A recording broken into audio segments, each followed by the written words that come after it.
पाप लाग्छ होला नि दाजु जिउँदैलाई यसरी काट्दा त पाप चाहिँ नलाग्यो नि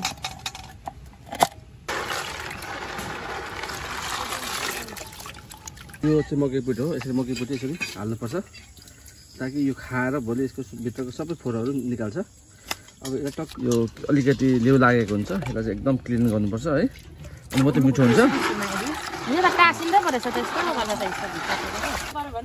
ल यसरी काट्नुपर्छ सुरुप आउँछ है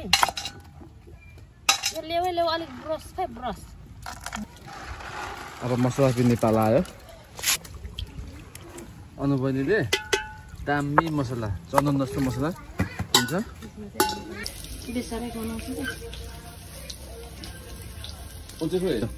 झिक यो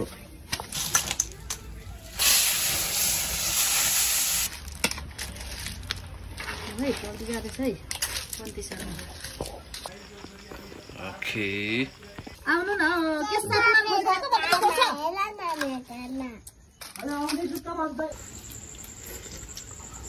कस्तो भयो